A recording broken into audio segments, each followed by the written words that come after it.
And then the twist is that Dave Ramsey is like this conservative, middle American talk show host that people who typically call in like are struggling with their finances and they're not billionaires. So the whole premise is hilarious, right? Like billionaires calling in with like their challenges. And then Dave is just kind of like, come on, like, what are you talking about? This is ridiculous. Just down to earth, like, country guy. He's like, are you crazy? Like, you invested in WeWork? Like, what are you doing? Right. So I think the whole premise, one reason that works well is like it's combining two popular jokes that were unrelated before this. So like, Monster Son gets made fun of all the time, and then the Dave Ramsey meme format has been doing well. You're right. Right. Like, Dave. I'm sorry. I was gonna say that Dave Ramsey, I've been doing them for a while, and for some reason, I don't know why, like I just decided that I loved the Dave Ramsey format, and I was just doing him. I did for like forever. I think it's that photo where he's kind of looking like this, and it's very serious. There's just something about that screen capture that I thought was fantastic, and I haven't done that in that often, where there's like one theme, and I just kept doing it, right? And I just that was funny. I'm sorry, what do you want to say? Go back to your point about who you make fun of. It's funny because like Twitter is a pretty mean place, but the person being made fun of basically has to deserve it.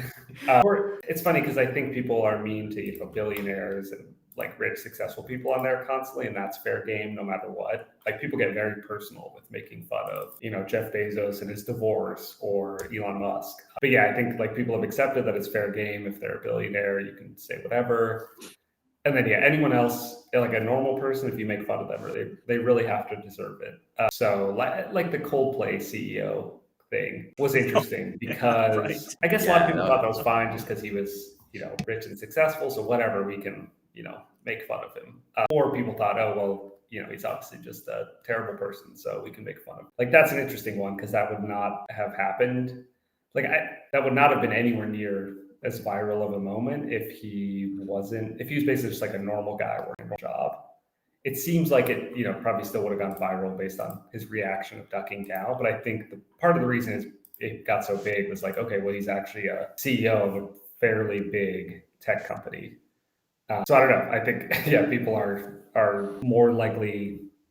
I mean, that's like one hard thing about becoming kind of famous on Twitter. Not that I am, but a lot of other people just get made fun of constantly. Like say Nick Huber, for example, like how mean people are to him on Twitter is kind of crazy. Yeah, he kind of, I don't know. I guess like I guess I have a lot. I mean, I guess I have a lot of thoughts. And so originally my point was like I think Wendy's, I think that still is the model in a sense that, and that's what I look up to is like they're sassy. It's cool if you're able to make like a clever joke that's like generally like punching up. Like I said, dumbing it up, not dumbing it down, right? Like which I think actually perfectly describes what I think is the ideal Twitter strategy. Like you want to dumb it up. Like, and if you can make like a clever joke, and Wendy's was excellent at that. And Wendy's was like the smallest one relative to the size of the other fast food chains. And that was one of the reasons that they originally went down this path was like, we've got to be different and be interesting. And you have to like really toe the line between like being interesting and clever and fun and not being just too, just like, for me, if they're just not clever, then they just seem mean-spirited, I think is actually the most basic way to put it. Then you're just like, why even post that, right? The astronomer CEO thing, for me, what was like fascinating about that is the reaction. So I believe like if they had just been like, hey, like it wouldn't have gotten any attention.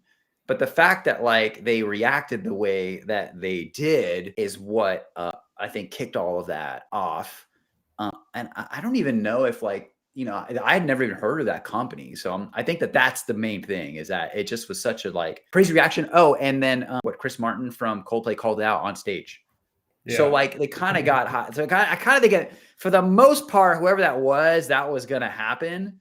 Because he goes like, whoa, are those people cheating or something like that? Like, because like it was just so obvious.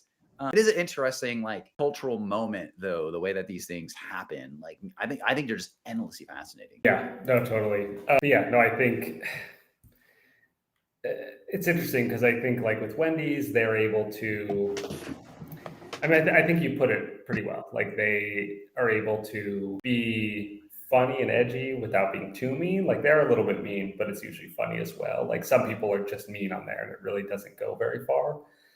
I know a lot of people will build an audience by basically making an enemy. Maybe not even a specific person, but like, you know, they'll talk about how their competitors are terrible for whatever reason. And that can work, but like it also can get old, and it can just be, I think also one thing is some of the bigger influencers will constantly make enemies, and then it turns off other people from working with them. Cause like, okay, well, I don't want to get involved in this person Cause like if I slight them, will they come after me next and make me their big enemy? Animosity and conflict. I definitely like I don't find that to be something I want to be a part of. And there's certain people where like it just seems to become their whole thing. Yes. Yeah, having like fights and just getting in conflicts and stuff with people. Exactly. And I think, some people like, I've had to resist the urge to like insert myself in those, because there was even one guy yesterday who was going viral for being, you know, people were calling him out for something, and I had a couple phone calls with him. So I was like, oh, like, should I weigh in? But I'm like, I don't really have actually anything to say. Basically, some guy who was like accused of ripping off a bunch of designers. You probably saw it, but he. Right. It was funny because like reading him, like, oh, I know him, but I don't know. That's really interesting.